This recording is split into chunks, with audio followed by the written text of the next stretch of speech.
fasting and intermittent fasting for bodybuilding. First, we're going to get Coach Trevor's opinion. Then we're going to come over to Jamie and Akash, who actually do implement fasting in their routines as they prepare for their next bodybuilding and physique competition. Trevor, your first opinion.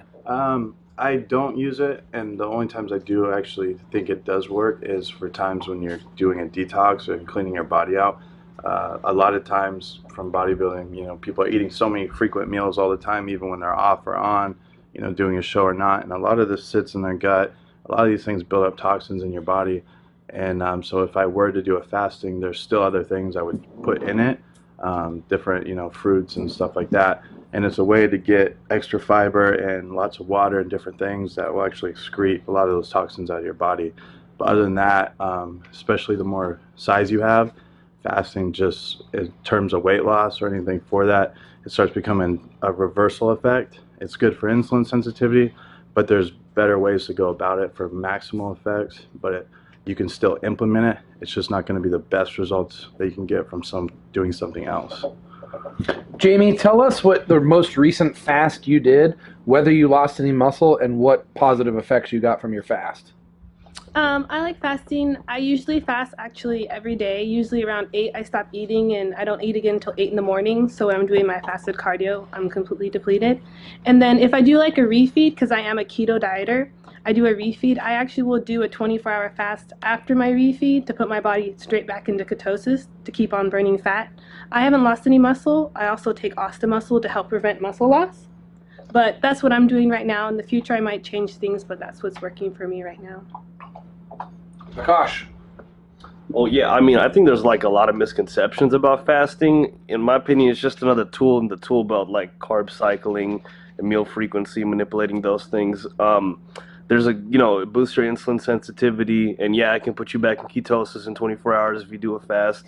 But I still like to follow the normal macros that you would just follow tailored to your diet. Just put it in your eating window in intermittent fasting. So anywhere from 4 hours to 8 hours is optimal as far as your eating time.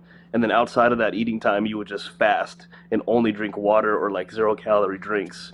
So using that as a tool to help, boost your insulin sensitivity around your workouts, especially for eating time is after your workout, post-workout. You get a big insulin spike when you first eat some food and you're depleted. So all that gets shuttled to your muscles, your first meal. And I just think it's just really good to utilize. If you haven't played with it, I would. It might work well. Trevor? Yeah, you'll never know until you try it yourself. And the problem I do have with it for ketogenic dieting is you might lower your blood sugar a little bit by being on it, but your body, one, has stores in your liver for up to 2 to 3 days. So what happens is if your blood sugar starts getting low from not eating enough, you have stores in your liver that's going to release this in your blood to keep a constant, steady supply of glucose.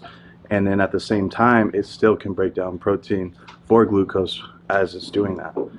So that's the big problem I have with it for keto diet. Oh, you know what? That actually brings me to my next point. Just to touch on what Trevor said, the 3 days that your liver has stored glycogen that it'll use when you're not eating, I find that if you ride those 3 days out and you let your body fully deplete, you get massive fat loss effects past that 3 days. So, Trevor, I don't know if you concur or not, but if you wait till you wait 3 days and you haven't given your body any substantial amount of glucose, just maybe 700 to 1,000 calories worth, pre-workout, something that'll be burned up during your workout, and then the following 3 days later, you'll experience massive fat loss effects because there's no glucose anywhere in the body. Yeah, I found with the keto diets, it's usually around day 4 to day 5 tops.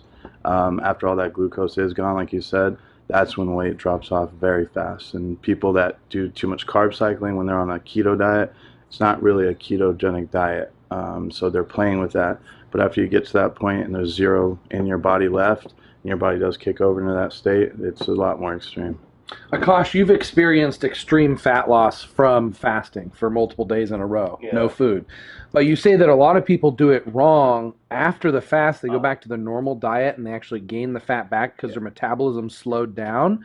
When you fast, your metabolism slows down, and then when you eat the same amount of calories again, it's way more calories than your body needs. So how do you prevent that rebound? Yeah, so your body will, and again, this is just, from my experience, little bit of bro science. Your body will calibrate for that. You know, there's going to be, of course, a little bit slowdown in your metabolism. But if you break your fast, which is whole foods, and don't do anything over the top, and you're just eating like, you know, oatmeal, rice, chicken, you know, beef. I don't care. It's impossible to get fat on oatmeal. I don't care. It just is. You know what I mean? So if you're breaking your fast on those good, wholesome whole foods, your metabolism will go back to normal, and you'll still get all those fat loss benefits that when you did that 1 week of fasting, whatever you lost, you'll still keep that. So give us an example of what not to eat after a fast. Oh yeah, like so anything super processed. Like if you go to like a restaurant, like Cheesecake Factory. I used to work at Cheesecake Factory. I remember they have that great chicken Madeira. It's like super greasy, whole bunch of oil. It'll just sits in your stomach. It takes forever to break down. Something like that is not optimal to break your fast with. I like to do sushi. If you want to eat out,